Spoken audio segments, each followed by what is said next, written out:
Welcome to the podcast, Fran. Thank you very much. I'm really looking forward to our conversation. No, thank you. I'm delighted to be here. So I'm going to ask you the same question I ask all my guests. What is your money story?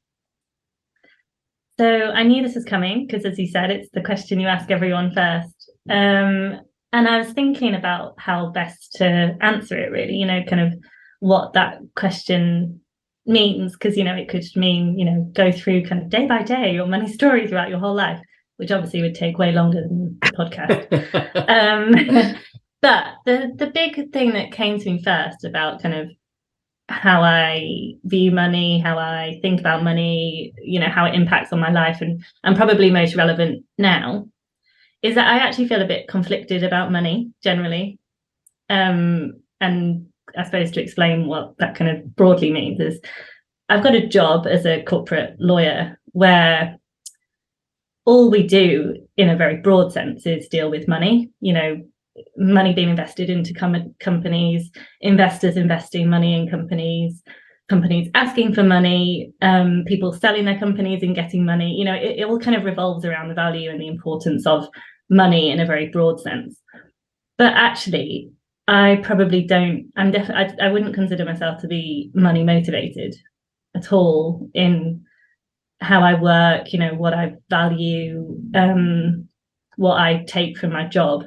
Is kind of not about the money for me. So in the sense that I'm conflicted in that I'm in a world where everything revolves around money, and you're kind of, the corporate world is very kind of money focused, but I'm not really money focused. So I always feel like there's a bit of a conflict between kind of what I'm doing and how I'm focused at work, between kind of what I'm actually motivated by and what drives me. So that leads to a very obvious question. What does motivate you?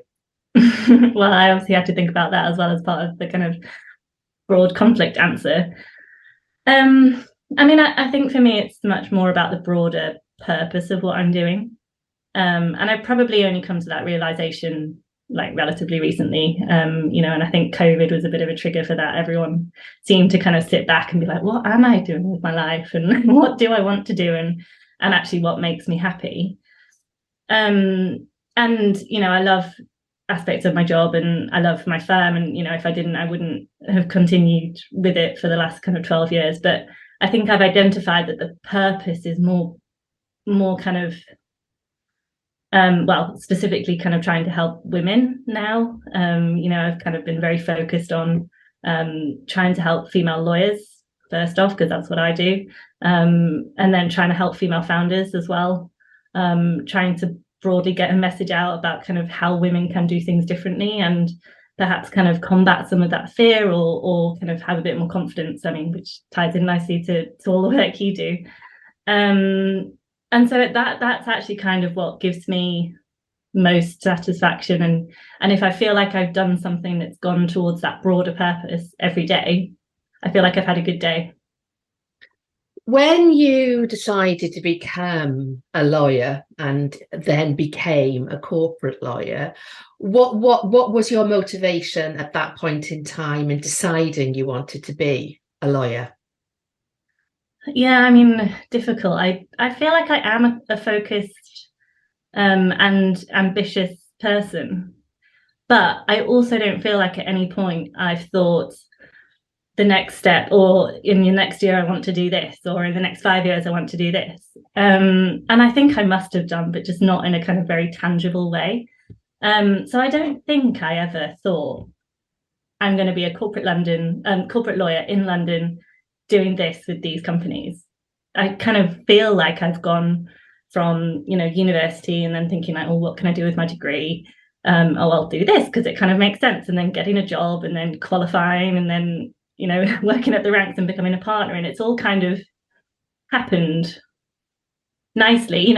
It's worked out brilliantly, but I don't feel like at any point I've thought, right, I'm going to do this and kind of focus all my attention on doing this. And that's exactly what I want. And once you get it, you're kind of like, yes, I've achieved that aim. So sorry, carry on. Sorry. Well, which again is quite conflicting, because I suppose in a way I am quite ambitious and I'm very happy when I get to the point that I get to. But if I try and think back to, what did you actually want when you were 18? I don't really know. I don't know if that makes sense.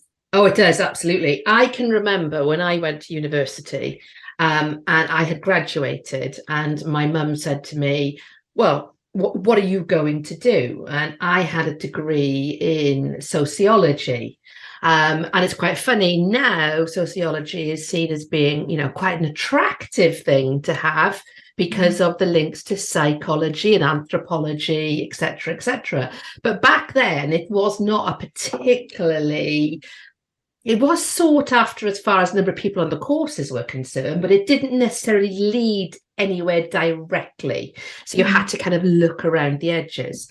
And I can remember very clearly, I was at Cardiff University being on the phone to my mum, and my mum said, so what are you going to do now? So I don't know. And I want to go into business. Well, why don't you join, as they were called then, British Telecom? And I said, what, that dinosaur? And I went to spend 10 years at that dinosaur that became BT. But a little bit like you, I didn't necessarily sit down at 18 and kind of go, right then, this is my life. This is what I'm going to do. This is how I am going to do it. But for me, over the last few years, since moving into running my own businesses, etc., and starting to find my purpose, I feel as though I am now much more in the driver's seat as far as what I'm doing and why I am doing it. Do you feel, in the conversation we're having now, that's what I'm kind of picking up, do you feel that you are now more purpose-driven as a result of the journey you've been on, but you haven't necessarily, you've had to be on a journey to get to your purpose, as opposed to starting off with that purpose in mind? Yes, definitely.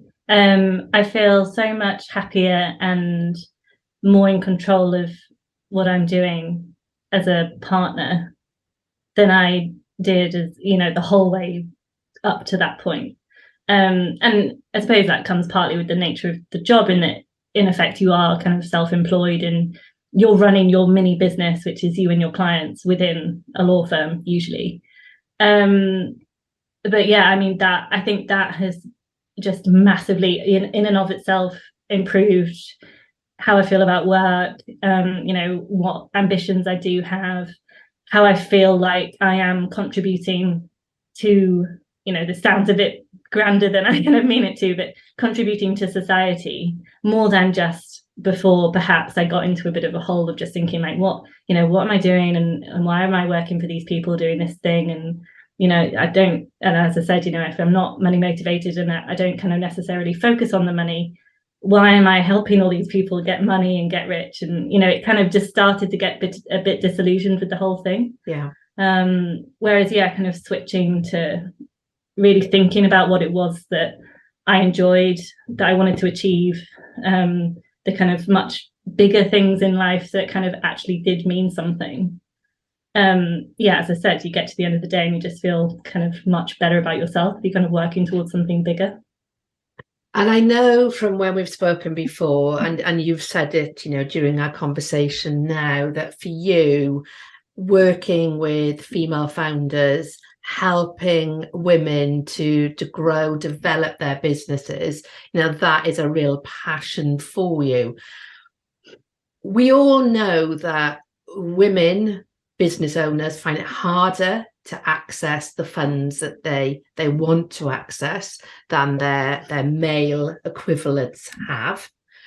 Why do you think that is still the case, in 2023, that we are still having a conversation around equality, still having a conversation around women finding it more difficult to access the funds they need to grow a successful business? I think there's tons of reasons, ranging from kind of big to small, and some that, well, lots that obviously I probably won't even be aware of.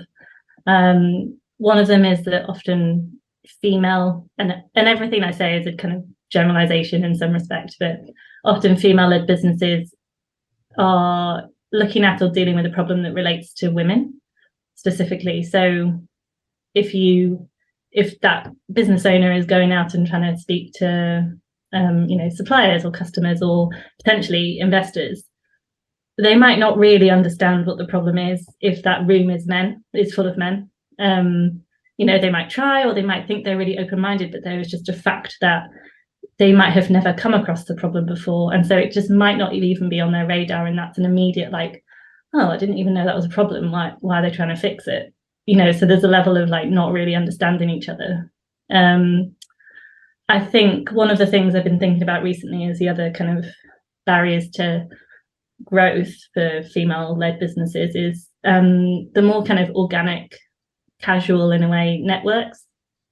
So my observation is that I think often men talk about business things and money in a broad sense again a lot more than women do. I don't think I've ever had a conversation with my girlfriends about money or investment or even really corporate life or work.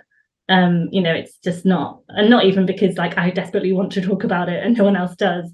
It just doesn't come up. It's not something that comes up. Whereas I think, I can see it from, I've got two older brothers and they kind of do talk about investing and stuff. And between us, we kind of do talk about stuff like that, but they probably raised it. I don't know. It kind of seems like it's probably a bit more on their agenda. And the typical thing that you kind of say is like business happens on the golf course.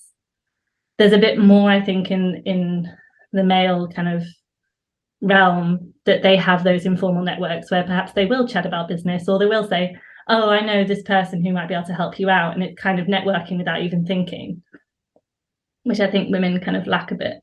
And then the other reason I think is that because of perhaps those two issues, there's a bit of a lack of confidence. Mm-hmm. And women, and I've done it as well, can have a tendency to hold ourselves back. Whether it's because, sometimes for the benefit of, we kind of think about things quite carefully. We tend to be a little bit more cautious, a bit more risk aware. There's that stereotypical thing of if there's a job going, a woman will want to have ticked, 80% before they'll even think about it. Whereas a man might apply if they tick 2 boxes out of 10. I think it's that kind of thing, it's that kind of getting over that self-doubt and just thinking, well, even if and this is incredibly difficult and I can't, I struggle with it all the time, but not thinking, I can't do it, or I'm not qualified, or that investor's not going to like me, I just won't try. It's just trying and having a go anyway and seeing if you're failing, which, I think generalizing, women are probably a bit worse at than men on the whole. Yeah, and I think you're right. I think the confidence issue is, a massive one. That's why I started the Money Confidence Academy, not because of money confidence per se, because actually how you go about getting money confident is actually about having confidence in yourself, in your abilities, having that sense of self-worth and self-value, and being able then to overlay that on your relationship with money. And when you do those things, it allows you to have that confident conversation about money, about investing money, about what money you want to be able to earn, to spend, to save, to invest, etc. And I think you are right. It is about creating that environment. And I know that's something that you're very passionate about, creating that safe space, that safe environment where females feel, where we feel that we are seen and heard, and even more importantly, listened to. And I think it's that listen to piece. We don't want to have the lip service of people turning up to hearing us. speaking, we want to know that we have been listened to and that people are taking us seriously and taking our ability to have very, very successful businesses seriously as well. Yeah, and our ability to know a market. I think that example of sometimes investors perhaps just not knowing what the problem is and therefore what the business is for to fix the problem. An obvious one is kind of anything to do with menstruation. It's just a fact that men aren't going to know as much as a woman because they've never experienced it. And so speaking to female founders, particularly where they have that sort of business, which is, to do with kind of women's health, I suppose, in general, they just find, they've said anecdotally, they'll walk into a room of investors and they'll start, male investors typically, and they'll start talking and they'll just see that there's like, oh my God, I don't, just like blank faces staring back at them. And that's really hard because you talk about the confidence thing, the confidence it takes to walk into the room and start speaking, and all of the confidence it's taken to build the business up to that point can be shattered really in an instant if you walk into that room and start talking and all you see is blank faces and then you don't get the investment ultimately. That can really, really set people back. But I mean, I suppose the thing we need to learn as a group is that sort of setback is just information gathering. And as I said, I'm kind of preaching these things that I'm always learning kind of every day about, accepting failure and learning from that and that being a positive thing. But I think you kind of have to, push yourself to actually learn from those mistakes. And that in itself will give you confidence. You mess up a few times and then you fix the problem and you do a bit better next time and then a bit better the time after. I kind of had to do that myself in the whole process of becoming a partner. Like massive self-doubt about whether it was the right time, whether I'd enjoy it, whether it was the right thing for me. And then I got to the point where I was like, well, what have I got to lose? And I'm not quite sure how I got to that point, but I'm very glad that I did because it kind of shows that, well, if what's the worst that can happen really is what I'm trying to think more often, like you might be scared, but just do it anyway.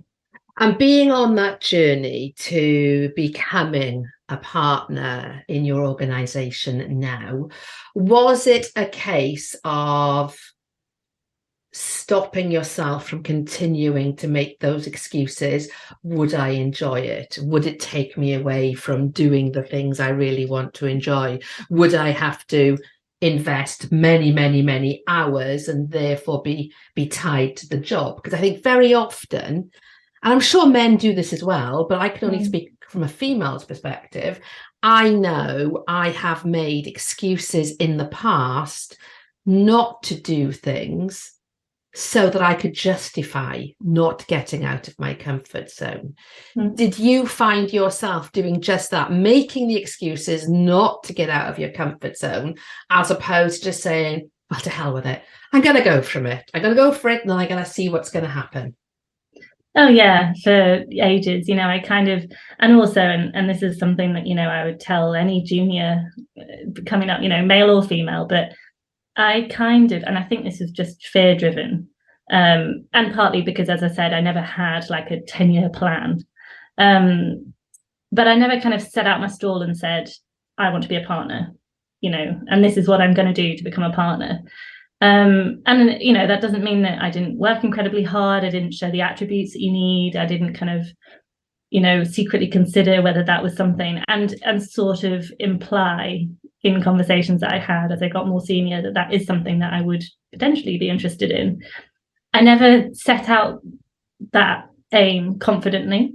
And so I'd say to people, as a first tip is kind of like, and it doesn't necessarily just have to apply to law, but, if you do actually want something, whether or not you're sort of lying to yourself about that, make it clear, like even if it's just writing it down to yourself and then kind of thinking about it and making sure that you repeat that that's what you want. And then if it's applicable, vocalizing that to other people so that actually it kind of starts to all happen. but yeah, I mean, there were loads of excuses as to why not. And, I even considered like what else I could do. And, one of the options for lawyers is going in-house, or, you stay in private practice. And I considered all the options, which actually I think I'm glad I did anyway, because it's good to kind of know what the alternatives are. But I just, I got to the point, I think, where I was so far down the line in kind of getting near to it. Ultimately, the only thing that would have stopped me is myself. I was kind of on that path, and I think I worked myself up to the point where I was like, well, if I don't do it now, then, that's just a lost opportunity, and I will regret much more having not tried than I will if I try and I fail. Yeah. Which took a lot of self-talk. But yeah. And do you think that is the key? That once we have that awareness of what is possible for us, we can no longer ignore the fact that actually we can either hide away from taking those necessary steps and know eventually it's going to lead to regret, or we can just simply get out of our own way and give it a go. That we do have that inkling that we can do it. We just need to be brave enough to jump off the cliff, knowing our parachute is going to open and it is going to give us that softer landing. Yeah. I mean, I think most things in life, probably, if you analyze it, have positives if you can really look at it. People say kind of even things like bereavement, or, really big, like horrendous life-changing events. 10 years down the line, you might look at it and be like, well, that made me stronger or more resilient or whatever. I would always and this is the self-talk part, you'd kind of say, well, if I become a partner in 12 months' time, and just like, either I hate it or they don't think I should be a partner. Well, I've probably gained a lot of experience in that time. I've managed people, I've managed numbers, I've been part of partners meetings. It's kind of, well, if that particular thing doesn't work, that very specific aim and very specific goal does not work, what's all the stuff in the background that has kind of added to me as an entity, a person? And yeah, I mean, it's all confidence building, because you're developing skills, and that is going to be helpful in some shape or form, whether it's now or whether it's in 20 years, and you're like, oh yeah, I'm really glad I did that, because now I'm using this skill. Absolutely. Yeah, absolutely. And as far as the female founders that you are working with, what are the skills and characteristics that you are seeing in the most successful ones?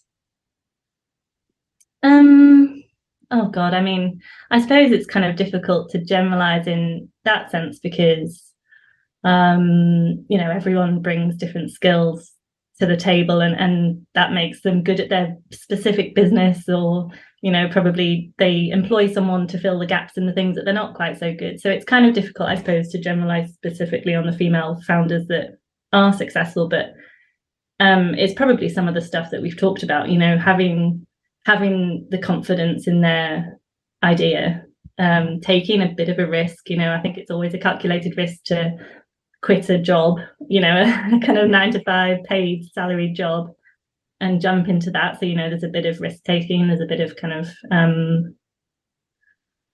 they kind of feel passionate enough about the thing that they want to do that they kind of just going for it anyway. They're very resilient. They kind of have to, as lots of people do, but they have to work very hard. And, I think being an entrepreneur, one of the things is that you probably do at the start anyway, get things wrong more than you get things right. I'm sure, you have your own business, and I'm sure absolutely. Yeah. And that's all part of the, don't like to use the word necessarily, but part of the journey. I think you kind of learn as you go as to what's good and bad. But I kind of feel like it's still massively, well, it is, the numbers show it's still massively behind companies that are led by male teams. And I think actually the stats show that the numbers of investments into female founded companies actually went down last year. which isn't great. And yeah, I mean, as a kind of general point about the attributes of female founders, I'm not quite sure why that would be on a very kind of, basic, comparing a female founder to a male founder, obviously just as good as each other in different ways, perhaps, but also could be exactly the same. Then what's the difference? And I don't really know what the answer to that question is, as to why the discrepancy in funding is so massive. And I didn't know that, I have to say. So I'm definitely going to do a bit of investigation behind the scenes to find out why we've seemed to have taken a backward step when there's much more focus on it, rather than a consistent moving forward, as probably most people would assume. They would assume there's a bit of a linear, increase in the amount of funding being given to females. Yes, we know it's behind males, but we would have, I certainly was assuming until our conversation now, that was the trajectory was continuing in the right direction. And I'm going to certainly do more investigation around that. Yeah, I mean, it is disappointing, but also, and I try to be positive about the progress that women make, and specifically in my own field, try and be positive all the time. But I suppose the fact is that it's not really moved on that much. I'm reading a book at the moment called She Speaks. I don't know if you've heard of it, but it's by Yvette Cooper, and it's like a book of famous female speeches throughout history.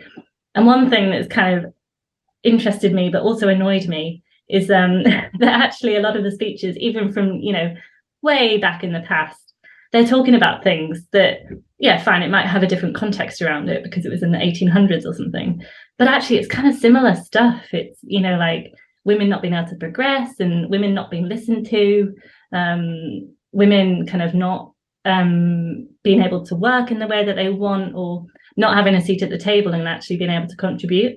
And that's actually still the case in the corporate world, and that's basically what I can speak to. But so even though there's so much talk about, and I never really know if I'm in a bubble, and therefore I think there's lots of chatter about female progression and encouraging investment into women's companies, or if it's just because I follow all those people and that's just what I'm hearing. But it does seem like there's movement there, but then actually we haven't really moved the on evidence. At all. Yeah, exactly. In terms of the actual numbers. And it gets to the point where just talking about it isn't enough. It's like, well, how do we fix this? Because it's obviously what we're doing at the moment isn't really working. And I know this is a hard question to answer, but at several points in the conversation, I have actually wanted to ask the question, what needs to happen to attempt to fix it? Yeah, it is hard.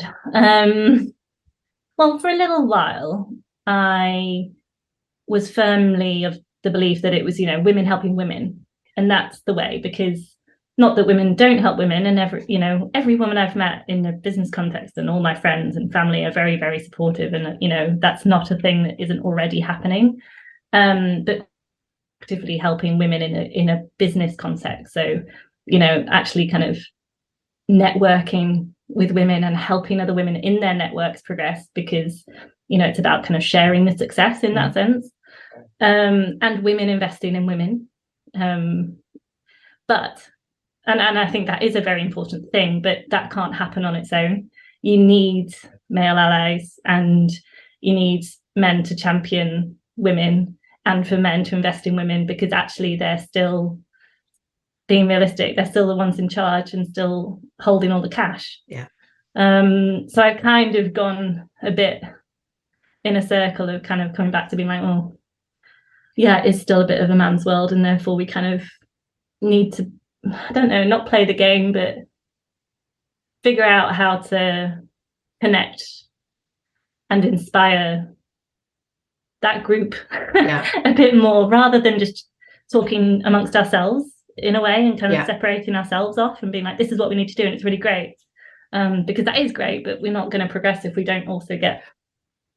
Absolutely. And I had that debate with myself, because up until November 2022, my podcast only had female guests on it.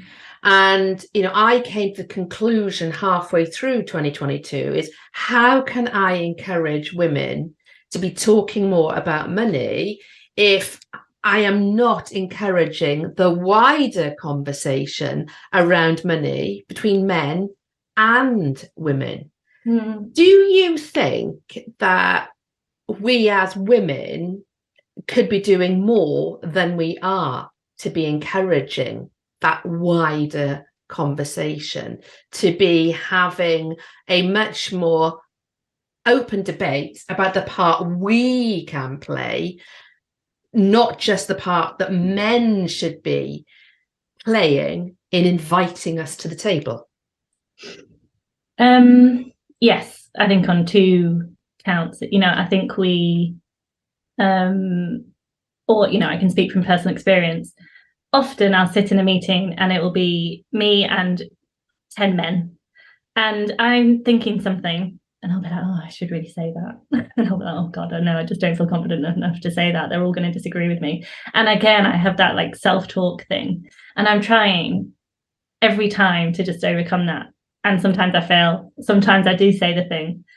Sometimes it hits well, sometimes it hits badly. But that's a bit of the kind of, we're holding ourselves back thing again. They can't guess what I'm thinking. I might add something different to the conversation, but it's me that's stopping myself from doing that thing. Yeah. They can't help us if we don't help ourselves and kind of push that kind of self-doubt away, and really kind of speak up, I suppose. Maybe the book I'm reading is sort of inspiring a lot of what I'm saying right now. And then also just, I think, speaking amongst each other, like I've made a few angel investments this year, and usually I'd be pretty kind of quiet about money, as I said, with my girlfriends, we never talk about money. But I'm trying to actually just be a bit more like, oh, I did this thing and it was really fun and interesting, and like, oh, maybe you should consider it, not in a kind of like advisory way at all, but just as a kind of like, this is an option for you as well. Like, you don't have to, I think it is still the case a lot of the time that women and men fall into their typical roles in the household. From my observations, that kind of is what happens. And even in my own household, that's what's happened sometimes, even if I try and push against it. It's just kind of how we're still conditioned a bit.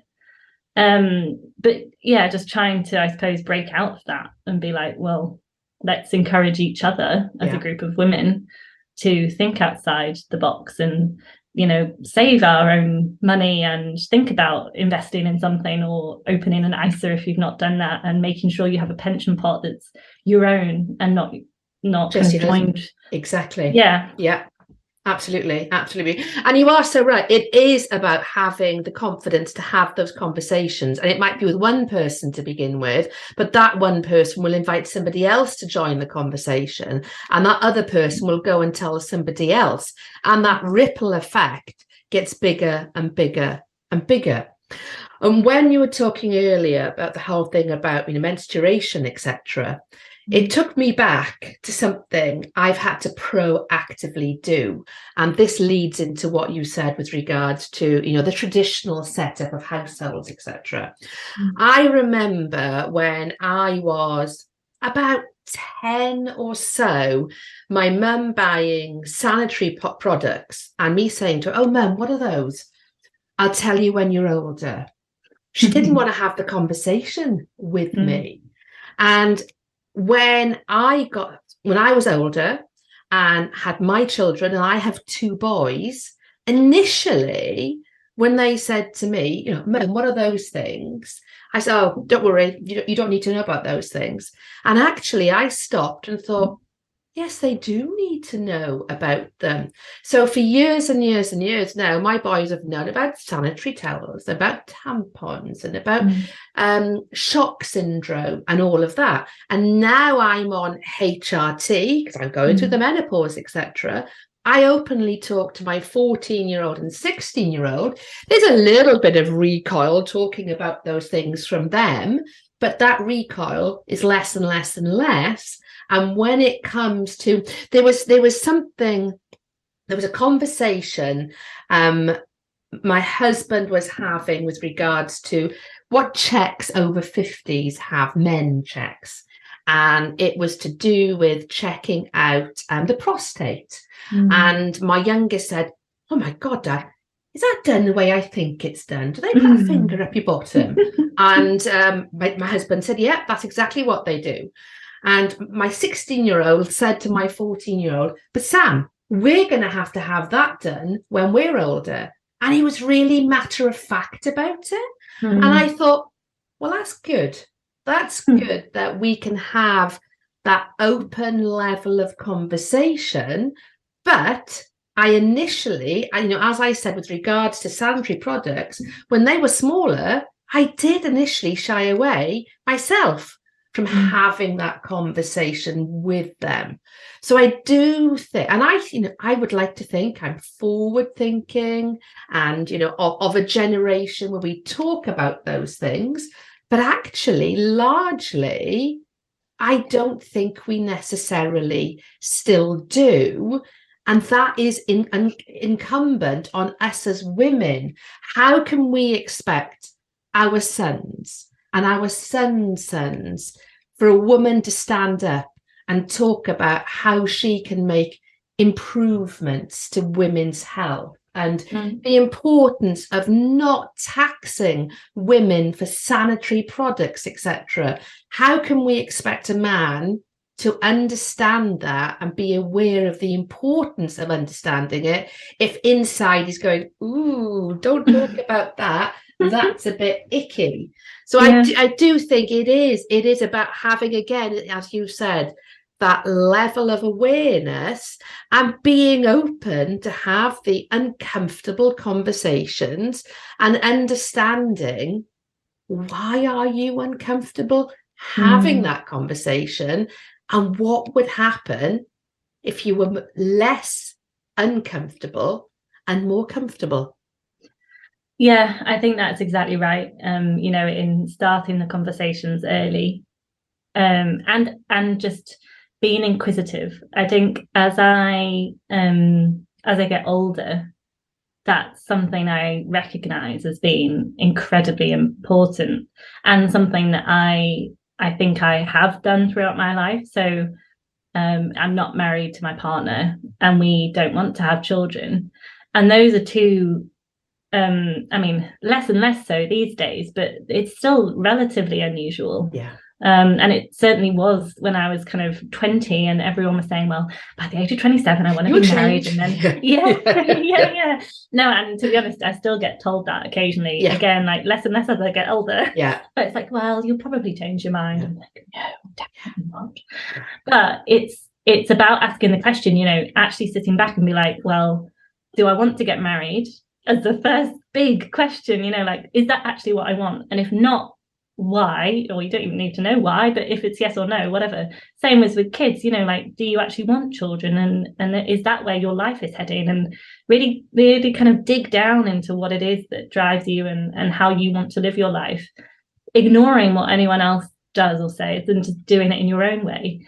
And it was really interesting. We went on like a family holiday, and I've got lots of nieces and nephews. And it was really interesting because they just, when they're young, as you know, they just kind of ask questions and don't really care. But one of my nieces sat down next to me, and she's like, why? And I was wearing a shirt, I think. She's like, why do you have short hair and you're wearing a shirt? And why aren't you a mummy? And I was like, oh, very blunt to the point. Which question should I take first? Yeah, I was just like, I just kind of have short hair because everyone's had to change, and like, you can wear whatever you want, you don't have to just wear pink dresses, wear whatever you want, it really doesn't matter. And not all women are mummies, believe it or not. And she's obviously just observed that because she goes with her mummy to school, and all the other mummies are there, and when they go to the place, it's all mummies. So she hasn't separated yet in her mind a woman versus a mummy, and she thinks they're both the same thing. But that was both quite kind of you know, kind of strange, but also I then felt like that hopefully will have gone into her brain. You know, she's 5, I think now, or 6, but somewhere gone into her brain, even if just to think, oh, I have a choice. Yeah. You know, that little nugget Yeah. of like, oh, I know something that I didn't know before. And actually, I don't have to live my life in a certain way. I can do whatever I want, and that's great. Yeah, but I mean, as you've shown with your boys, I think it's about kind of being open, being honest, talking about things in a very comfortable, safe environment, asking questions, starting early. And I think it's, you know, it is, and I certainly didn't have this, you know, when I was younger, but as you get older, you recognize you can have life by your design. You just have to decide that that is the case.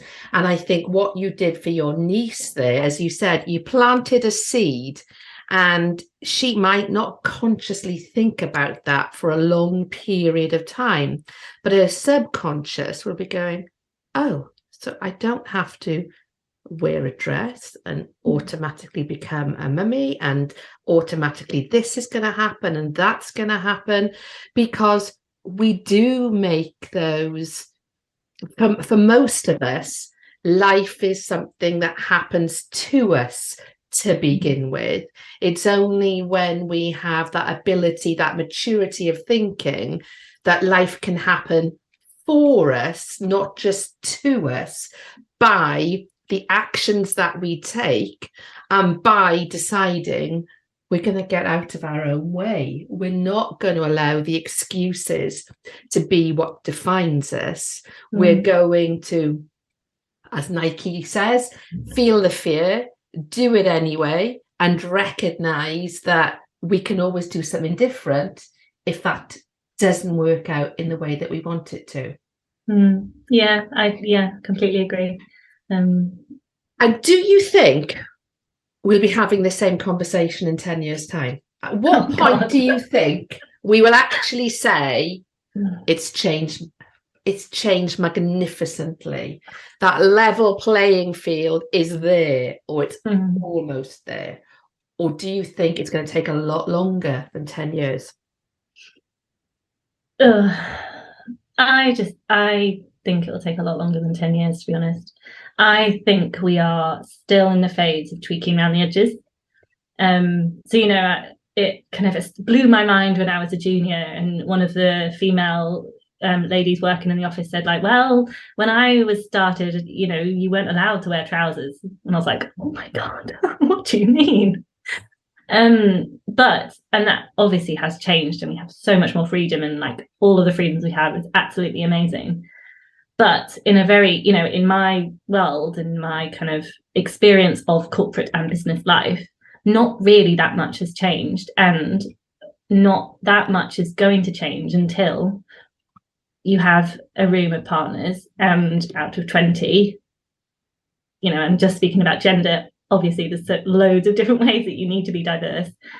There's a room of 10 women and a room full of 10 men, and that's then equal, and you can make proper decisions that benefit, you know, more people. And within that group, there needs to be, as I mentioned, way more diversity than just gender. I can't see that happening in 10 years based on where we are now. Yeah. And I think there's so many factors that play into that. And one of the big ones is having children, and bringing up children, because it's still, from my experience, mostly falls on the women. Yeah. Through choice. I don't know any woman that kind of is forced to do that against their will. And that is brilliant, and it's a full-time job, and it's incredibly difficult. But whilst that's happening, the boardroom or the meeting room is never going to be equal, because the women aren't there, and there's nothing you can do about that. And I still don't know, and don't think I ever will really know what the answer to that problem is, because women have to have the children. And it kind of leaves me a bit kind of stuck. No, I agree. And I think it does require getting many more people gathered together to have that open conversation rather than it being a few people trying to create big ripples, because one big stone thrown into a pond will still only create a certain size ripple. It needs to be consistently more stones thrown into a pond that then creates the ripple that sends it, further out into that pond, basically. And I have to say, I agree with you. There isn't enough collective responsibility at the moment for us to feel really, really positive that big change is going to happen. And that leaves me sad, but it also at the same time leaves me hopeful that if we keep having these kinds of conversations, and we agree that we will have a conversation with one new person on a regular basis, that will extend out how far that message reaches. And I certainly, via this podcast, the work that I do, etc., and I know the same for you, I definitely am up for playing my part in that conversation. Yeah, I agree. I mean, I am as well, but I also agree about the kind of, some days you're very hopeful and other days not. So, some days I'll kind of cycle home from work thinking like this is a great challenge, like I'm really motivated, like I feel like I'm making a difference, it's brilliant. Other days I cycle home and I'm like, I wish I was just, and this is like, I can share this, but it's not really a rational thought. I wish I was just a man and I didn't have to think about all the women and helping all the women in the world and progressing up through the ranks and making sure there was an equality, because I'd just rather not have that in my brain. And that quickly dissipates. Yeah. But sometimes I'm like, oh, I just wish I didn't care. And that's obviously once you do care, and if it's just part of your life, you can't change that. But you kind of have that slight kind of niggling frustration or resentment of like, oh, why can't it just be easier? And as I said, it flips around. As soon as I've cycled home in a frustrated anger, I get home and it's all fine again. And I think that's the thing, isn't it? When you have, an ambition, when you have I can't think of the exact word, it's not a campaign. There's another word that I can't quite bring to mind at the moment. A cause, I suppose. When you have a cause that you're really passionate about, that cause can bring you down, can demotivate you, can have you retracting back to that place of comfort where you don't have to think about it. But then the ambition in you prods at you and says, yeah, but if you do that, you're not moving the cause forward. Is that really what you want to be known for? Is not taking that cause forward, even if that being known is being known to yourself, being seen by yourself for the excuses that you're making and you're accepting. And I think recognizing that some days we're going to be down about it. Other days we're going to pick up that banner and be really motivated by it. And just making sure that those days are greater in number than those days when we want to retract back a bit. But I think the retraction is necessary in order to be able to spring forward. So don't get lost, don't feel demotivated, because I think we all women need people like you who are doing the work that you are doing to make people more aware of the need to support female business owners, female founders, so that they can do the work that they want to do to bring their message to the world. Well, and exactly the same for you. We kind of need every different type of woman speaking, even if your view is completely different. That's exactly what you need, because you want to stimulate the debate. And my view on things change from week to week sometimes. But it's this sort of thing, and it's amazing that you're doing this, because firstly, you're helping your clients, which is awesome, but you're actually having conversations with different women and now men about different things. And I imagine it's great for you because maybe you hear something different each time, even if it's slightly different to what you thought, or it's a new concept, or you thought, you change your mind on someone, you're expecting them to be like a certain way and they might be completely different. It's that sort of thing that I think is incredibly important. And in some way, just actually for kind of, I suppose, both you and your guests, it's kind of getting used to vocalizing the thoughts that we're probably all having, about confidence and about how we progress and about how we achieve our broader purpose and what we want to do with our lives. It's actually really helpful to speak it. Yeah, no, absolutely. Yeah, 100% with you on that, 100%.